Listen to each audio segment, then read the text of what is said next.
Today, we look at my early Big Ten basketball power rankings. If you haven't yet, do me a solid by sharing and subscribing to help grow the channel. I hope you enjoy the video.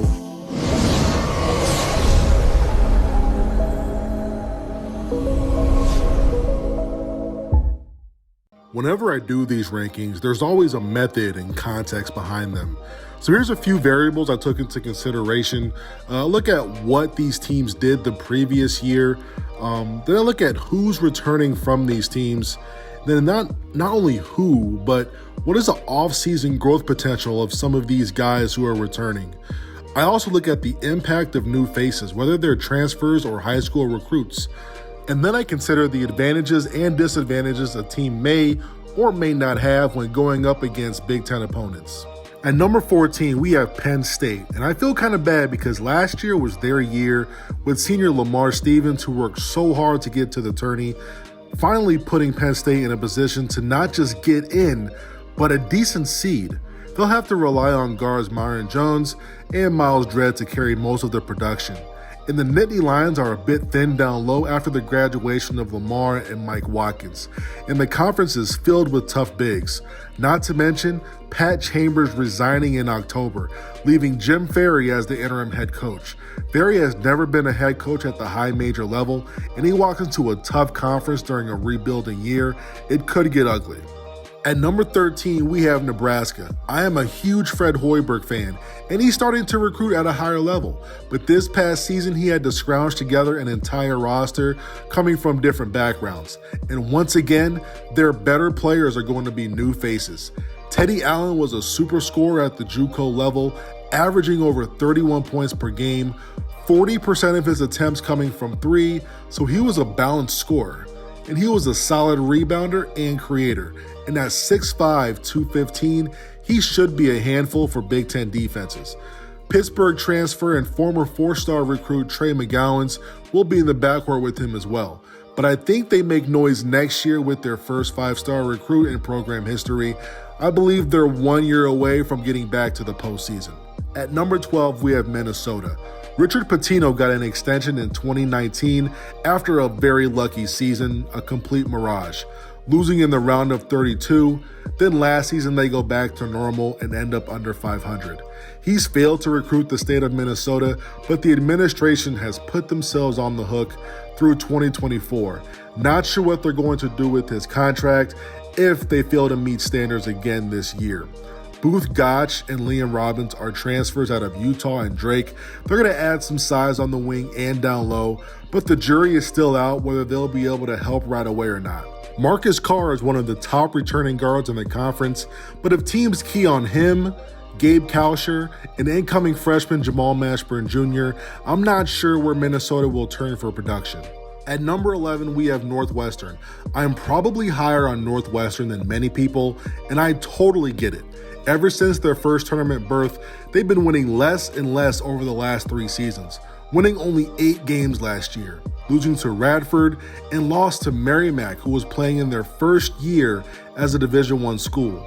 Saying all of that, I am still high on them because I believe in Chris Collins, and he's done a good job of keeping his core together, including Boo Buie, Miller Kopp, and even though Pete Nance has struggled a bit, his development has been really, really good. And I think he's one step away from being one of the better forwards in the Big Ten. He just has to figure it out. At number 10, we have Maryland. Point blank, Maryland needs big years from Aaron Wiggins, Daryl Morcell, and Eric Ayala. Coming off of their first Big Ten title, Maryland lost Anthony Cowan to graduation and Jalen Smith to the NBA draft. This is more of a rebuild, but they have Marcus Dockery and Aquan Smart, who will have an opportunity early to get minutes at the guard spots, but neither are top 200 players.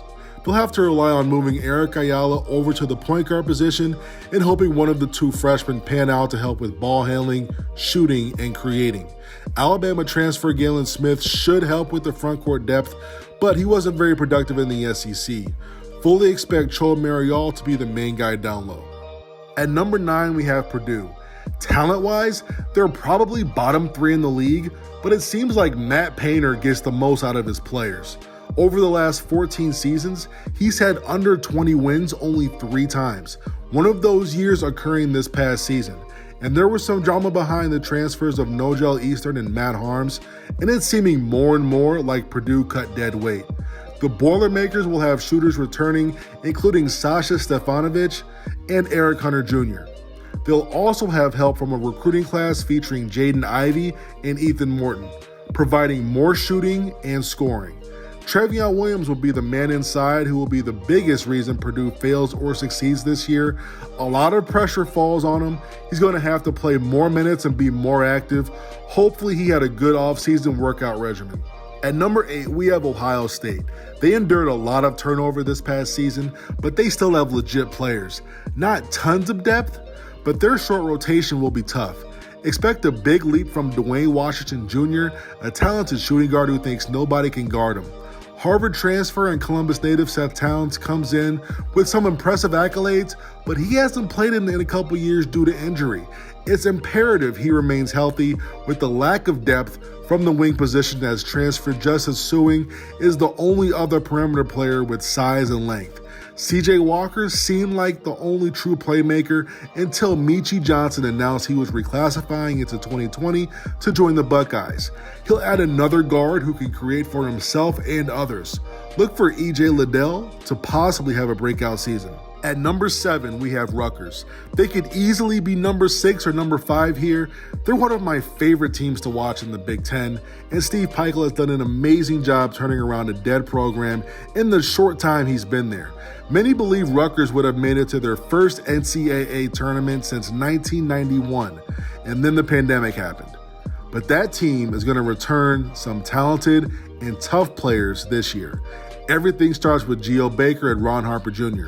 Geo battled a hand injury for most of the year, and he should be healthy now. He's coming in as one of the top guards in the league. Then Ron Harper Jr. provides toughness at all levels of the game. Tough on the interior, can play on the perimeter, and can rebound at a high level. Just Mr. Do-It-All. Also, look out for top 50 recruit Cliff Amourier to impact the paint.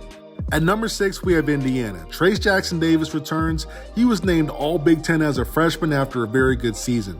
I expect him to have a first-team all-conference type of year, especially because of Devontae Green and Justin Smith no longer in the program. Plenty of shot attempts are now up for grabs.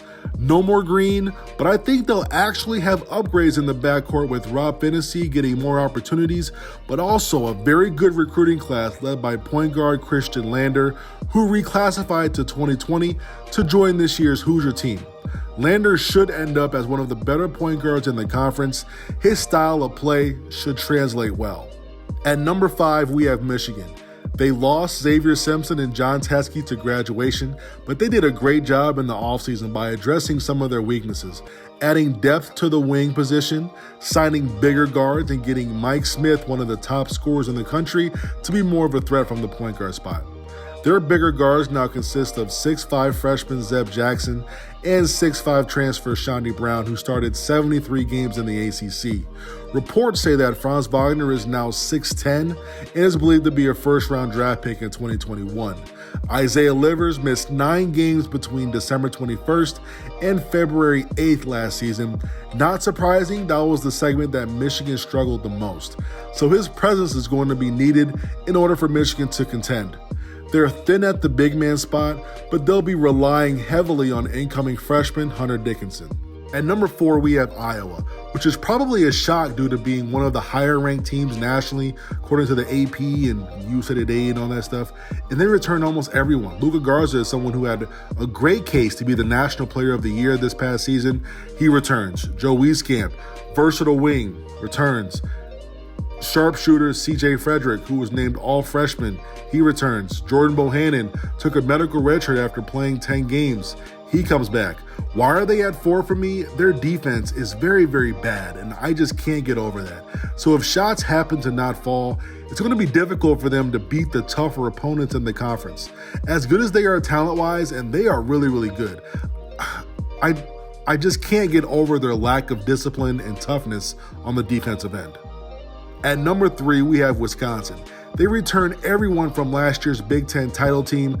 Just to give context though, they went through the toughest part of their schedule early, going 6-6, and then finished winning 8 in a row against the bottom of the league, allowing them to catch up to the rest of the contenders, clinching a share of the Big Ten at Indiana. The Badgers returned their top 5 scorers, all experienced and played tough on both ends. Returning both their front court and back court bodes well for their consistency and leadership in a year of chaos.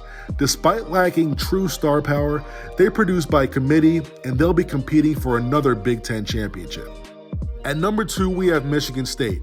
They lost their 2 major contributors in Cassius Winston and Xavier Tillman, but they're going to be just fine. With Josh Langford returning to the backcourt, then you have Rocket Watts and Aaron Henry looking to take on much bigger roles. The biggest addition is going to be 6'9" Joey Hauser, who I believe will be the best or second best power forward in the conference this year. Lights out shooter, post scorer, passer. The only thing he doesn't have is a 40-inch vertical. They're deep at the 5 spot and also have the talent at the wing spot. Throw in Tom Izzo, who has put together some championship teams with lesser talent than this. This will be another contending year where they go for a 4th straight Big Ten championship. At number 1, we have Illinois. They missed their first Big Ten championship since 2005 by only 1 game when they went to Columbus and lost to Ohio State in the second to last game of the year. Not only do they bring in a stout group of recruits this year though, in Adam Miller and Andre Curbelo, but they get their leaders and top producers back in Ayo Dosunmu and Kofi Cockburn. One of the lesser named guys who I really like for Illinois is Georgi Bajanesvili. Provides nice balance, size, and versatility.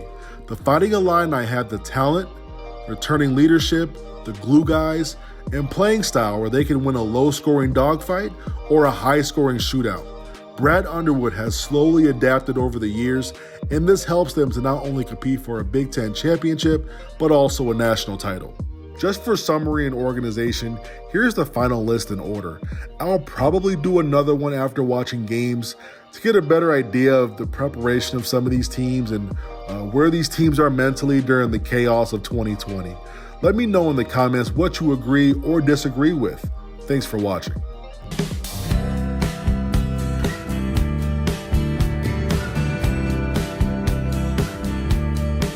Dan Dockage can't guard me.